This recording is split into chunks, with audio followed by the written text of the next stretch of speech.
할렐루야. 성경 암송하심으로 새벽 기도회를 시작하겠습니다. 너희는 사도들과 선지자들의 터 위에 세우심을 입은 자라. 그리스도 예수께서 친히 모퉁이 돌이 되셨느니라.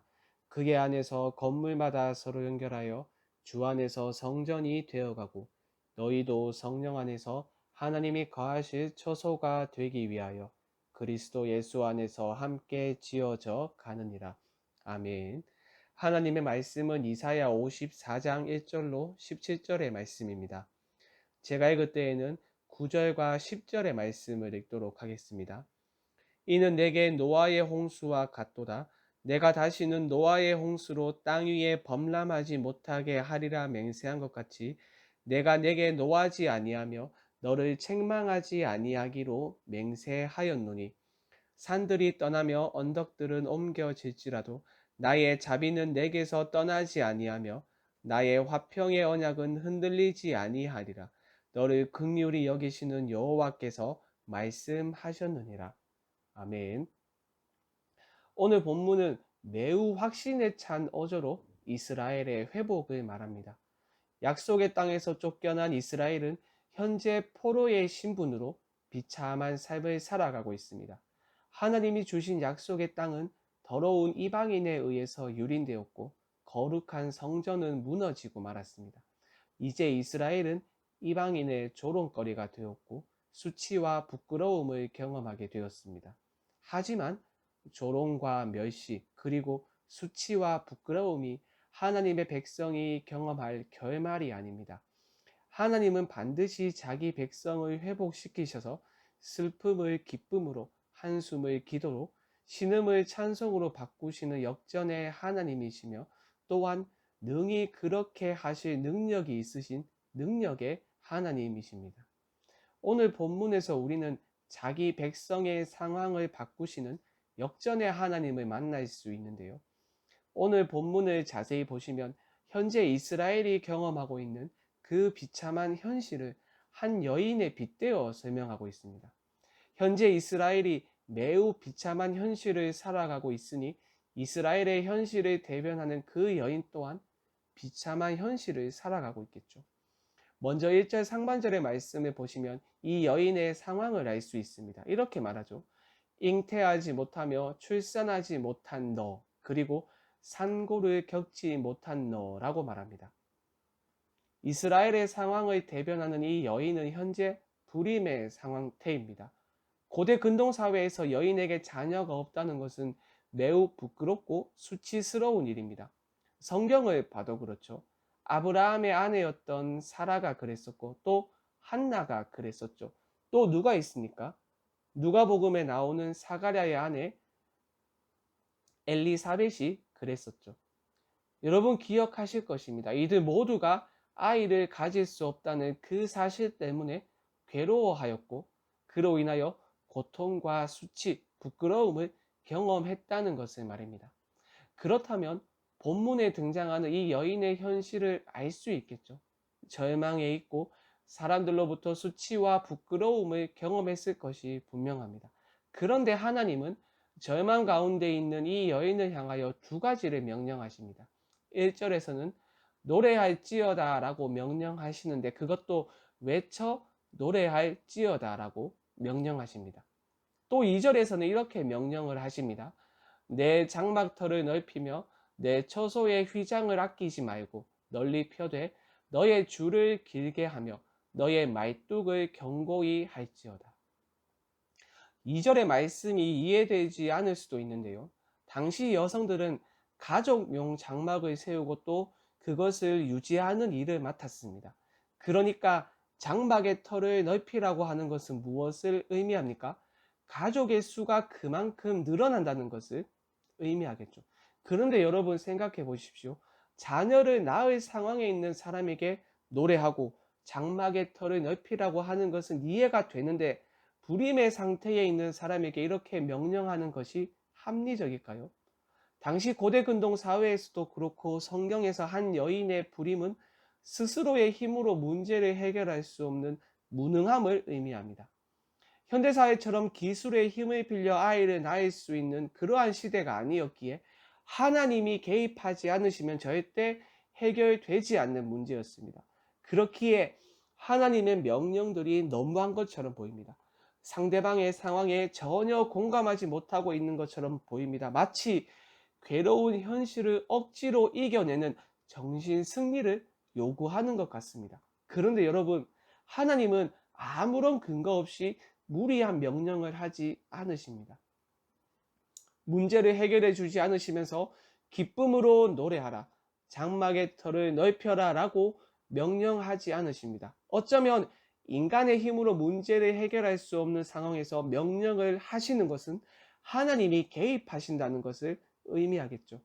그래서 하나님은 여성의 근본적인 문제를 반드시 해결해 주시겠다고 말씀하십니다. 바로 이 약속의 말씀이 있기에 불가능한 상황에서 노래할 수 있고 장막의 털을 넓힐 수 있는 것입니다. 1절 하반절을 보시죠. 이는 홀로 된 여인의 자식이 남편 있는 자의 자식보다 많음이라 여호와께서 말씀하셨습니다. 또 3절도 보시죠. 이는 내가 좌우로 퍼지며 내 자손은 열방을 얻으며 황폐한 성읍들을 사람 살 곳이 되게 할 것입니다. 하나님의 이 말씀을 신뢰하기에 기쁨으로 노래하며 장막의 털을 넓힐 수 있는 것입니다. 비록 지금 상황은 나아진 것이 전혀 없습니다. 여전히 아이를 가질 수 없는 불임의 상태에 있습니다. 하지만 하나님이 반드시 이 문제를 해결해 주신다고 약속하셨으니 신실하신 하나님을 신뢰하며 믿음으로 노래하고 장막의 털을 넓힐 수 있는 것입니다. 사랑하는 여러분, 약속한 것을 반드시 성취하시는 하나님의 신실함을 신뢰하며 기쁨으로 노래하실 수 있기를 바랍니다.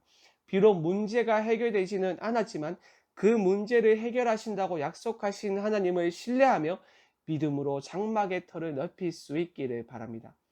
또한 이어지는 말씀을 보시면 여인이 처한 비참한 현실을 알 수 있는데요. 4절 하반절을 보시면 과부 때의 치욕을 다시 기억함이 없으리니 라고 말하는 것으로 보아 과부인 것을 알 수 있으며, 또한 6절의 말씀을 보시면 남편으로부터 버림받았다는 것을 알 수 있습니다. 6절을 보시죠. 여호와께서 너를 부르시되 마치 버림을 받아 마음에 근심하는 아내 곧 어릴 때의 아내가 되었다가 버림을 받은 자에게 함과 같이 하실 것임이라. 내 하나님께서 말씀하셨느니라.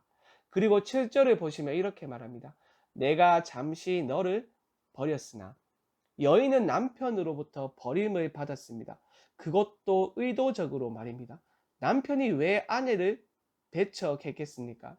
남편을 사랑함과 동시에 다른 남자 또한 사랑하였기 때문입니다. 5절을 보시면 아내의 남편이 누구라고 말합니까? 하나님이라고 말하죠. 또 본문에서 여인은 이스라엘을 의미하니까 우리는 이스라엘이 하나님과 우상을 함께 섬겼던 사건들을 떠올릴 수 있습니다. 신랑과 다른 남자를 동시에 사랑하였으니 신랑으로부터 배척을 당했습니다. 8절 상반절은 이것을 이렇게 말합니다. 내가 넘치는 진노로 내 얼굴을 내게서 잠시 가렸으나. 하지만 이 진노는 잠시입니다.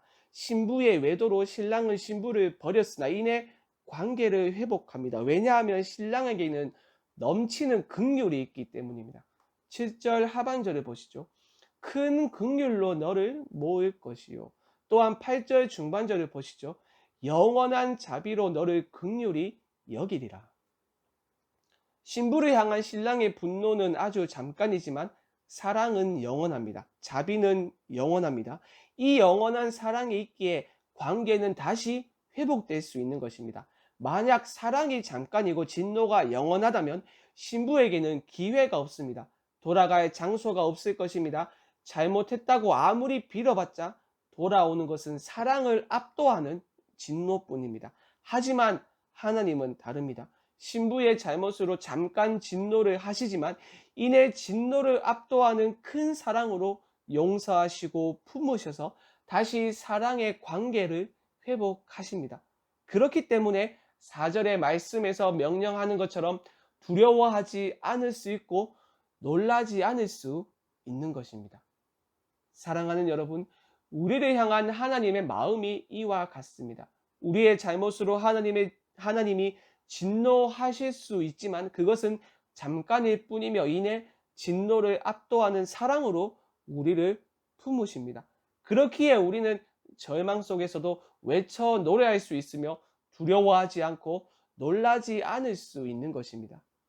우리를 향한 하나님의 이 크신 사랑을 확신하며 오늘 하루도 하나님의 사랑 안에 거하는 여러분이 되길 바랍니다. 말씀 생각하며 합심으로 기도하겠습니다. 하나님의 신실함과 넘치는 사랑을 확신하며 두려워하지 않고 놀라지 않으며 절망 속에서도 기쁨으로 노래할 수 있도록 붙들어 주시옵소서. 월요일은 다음 세대를 위하여 기도하는 날입니다. 어려운 상황 속에서 성경학교와 수련회가 진행되고 있는데 이 기회를 통하여 하나님을 만날 수 있도록 은혜를 부어 주시옵소서. 예수를 믿고 따르는 것이 큰 행복임을 깨닫게 하여 주시옵소서. 마지막으로 코로나 사태를 속히 종식시켜 주시고 이 일을 통하여 한국교회가 복음의 능력을 회복할 수 있도록 붙들어 주시옵소서. 이 외에도 각자의 기도 제목을 가지고 자유롭게 기도하시면 되겠습니다. 주님의 이름을 한번 부르고 자유롭게 기도하겠습니다. 주여.